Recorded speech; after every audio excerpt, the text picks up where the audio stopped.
আসসালামু আলাইকুম। সবাইকে ডেরাগড় থেকে স্বাগতম। আজকে আপনাদের সামনে খুবই কমন একটা রেসিপি নিয়ে এসেছি। অবশ্য এই রেসিপিটির জন্য আমার কমেন্ট এসেছিল ফেসবুক পেজে। কয়েকবারই অনেকজন কমেন্ট করেছিল ভুনা খিচুড়ি রান্না করে দেখানোর জন্য। তো আজকে আমি ভুনা খিচুড়ি রেসিপি নিয়ে এসেছি আপনাদের সামনে, কিভাবে সহজে মজা করে খুবই দ্রুত ভুনা খিচুড়ি রান্না করে দেখানো যায়।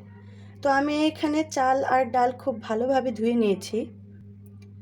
প্রায় হাফ কেজির মতো হবে চাল আর ডাল আমি খুব ভালোভাবে ধুয়ে নিয়েছি। তাহলে কথা না বলে এখন আমি পরবর্তী রান্নায় চলে যাচ্ছি। কিভাবে খুব দ্রুত ভুনা খিচুড়ি রান্না করা যায় সেটা দেখতে থাকুন ভিডিওটি না টেনে। প্রথমেই আমি চুলায় একটা কড়াই বসিয়ে দিয়েছি এবং কড়াইটা গরম হওয়া পর্যন্ত অপেক্ষা করছি। কড়াইটা গরম হয়ে গেলে আমি দিয়ে দিচ্ছি পরিমাণ মতো তেল। তেলটা গরম হয়ে আসলে আমি দিয়ে দিব পেঁয়াজ কুচি। এখানে আমি 3টা পরিমাণ পেঁয়াজ কুচি করে নিয়েছি।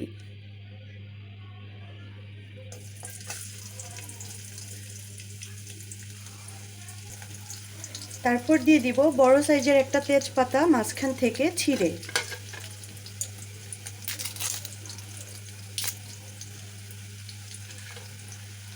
এরপর আমি দিয়ে দিচ্ছি লং, এলাচ, দারচিনি আর গোলমরিচ। এখানে প্রায় 3 থেকে 4টার মতো করে আমি নিয়ে নিয়েছি।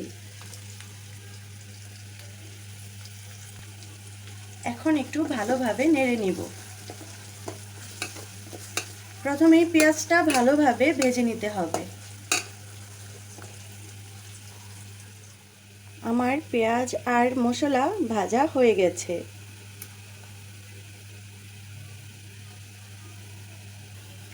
তারপর আমি এক এক করে বাকি মশলাগুলো দিয়ে দিচ্ছি।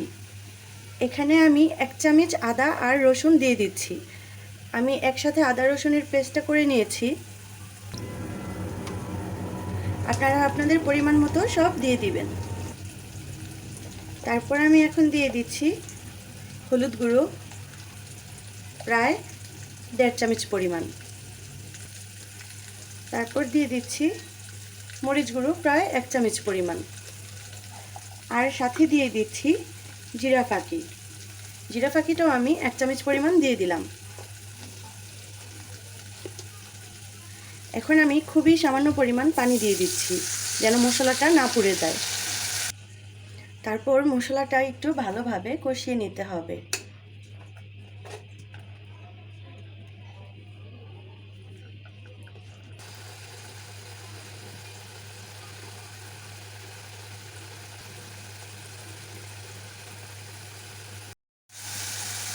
আমার মশলাটা কিন্তু প্রায় হয়ে গেছে। প্রায় 2 থেকে আড়াই মিনিটের মতো খুব ভালোভাবে আমি মশলাটা কষিয়ে নিয়েছি। মশলা থেকে তেলটা একদমই বিচ্ছিন্ন হয়ে গেছে।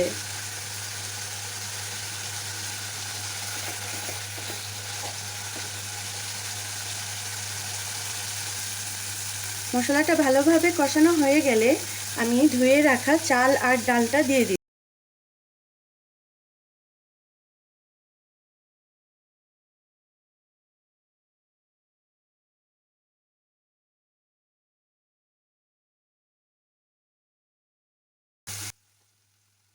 তারপর আমি আবারও একটু ভালোভাবে নেড়ে নিব।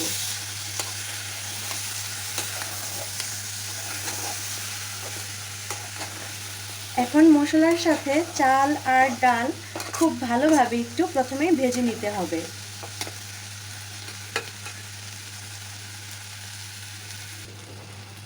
এখন কিন্তু একটু ঘন ঘনই চাল আর ডালটা ভালোভাবে নেড়ে নিতে হবে।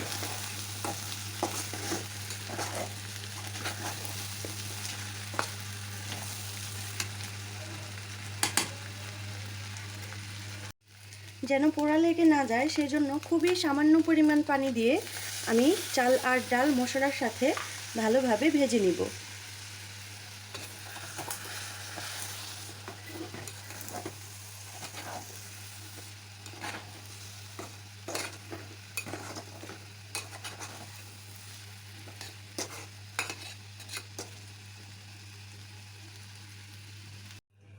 এখন আমি দিয়ে দিচ্ছি স্বাদ মতো লবণ।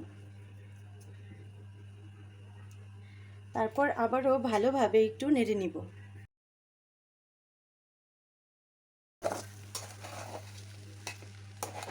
আরও 2 মিনিটের মতো আমি একটু ভালোভাবে ভেজে নিব। আমি আরও 2 মিনিটের মতো ভেজে নিলাম। আপনারা একটু হাত দিয়ে চেক করে নেবেন যে চালটা কি ভালোভাবে ভাজা হয়েছে কিনা। হাত দিয়ে দেখে নিলেই বুঝতে পারবেন। যখন দেখবেন যে অর্ধেক অর্ধেক ভাঙা হয়ে গেছে, সিদ্ধ হয়ে গেছে, বুঝে নিতে হবে যে চালটা আর ডালটা খুব ভালোভাবে ভাজা হয়ে গেছে।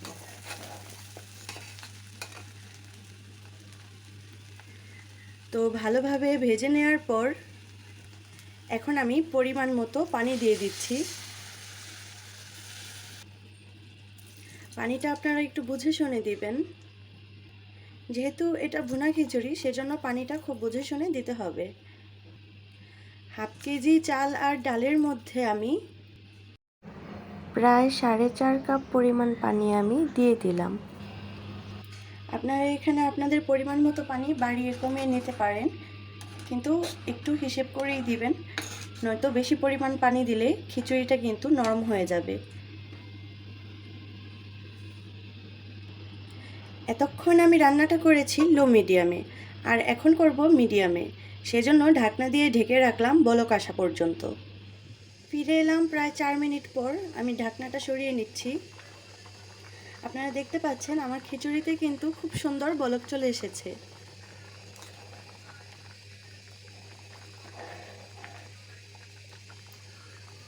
এখন আর আমি ঢাকনা দিয়ে ঢাকবো না, পানিটা শুকানো পর্যন্ত অপেক্ষা করব।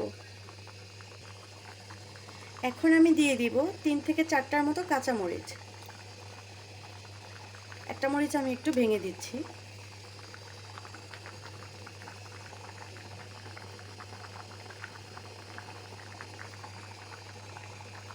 আপনারা আপনাদের স্বাদ মতো লবণটা চেক করে নেবেন।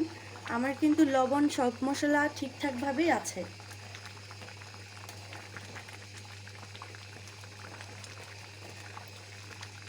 বেশি নাড়াচাড়া করা যাবে না, বেশি নাড়াচাড়া করলে কিন্তু খিচুড়িটা নরম হয়ে যাবে।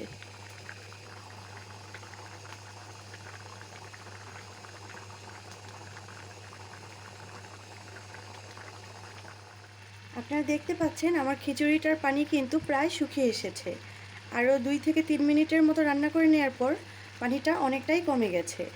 এখন আমি দিয়ে দিব ঘি, খুবই সামান্য পরিমাণে। খিচুড়িটা হয়ে আসার আগে একটু ঘি দিয়ে দিলে ফ্লেভারটা খুব ভালো আসে আর খেতেও ভালো লাগে। আমার ঘিটা আমি ফ্রিজে সংরক্ষণ করেছিলাম, সেজন্য একটু জমাট বেঁধে আছে।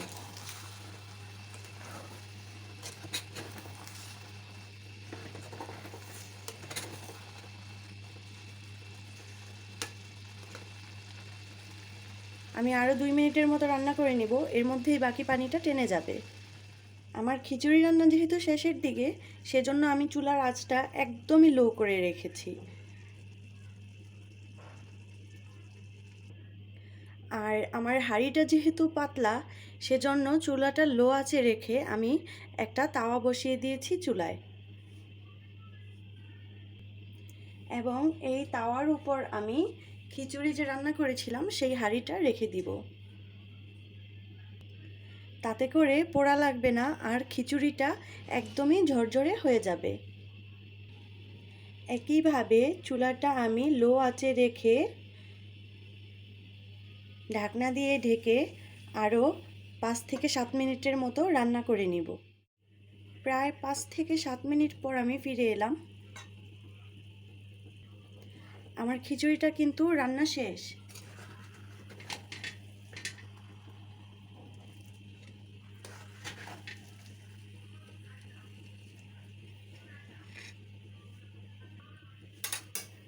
আমি আমার খিচুড়িটা এরকমই রাখতে চাচ্ছি, আর বেশি ঝরঝরা করব না। আপনারা চাইলে আরও 5 থেকে 10 মিনিটের মতো বসিয়ে রেখে আপনাদের খিচুড়িটা আরও বেশি ঝরঝরে করে নিতে পারেন। আমার একটু ভিজা ভিজা খেতেই ভালো লাগে, সেজন্য আমি খিচুড়িটা আর শুকাবো না। তো আমি খিচুড়িটা নামিয়ে আপনাদেরকে পরিবেশন করে দেখিয়ে দিচ্ছি আমার খিচুড়িটা কেমন হলো।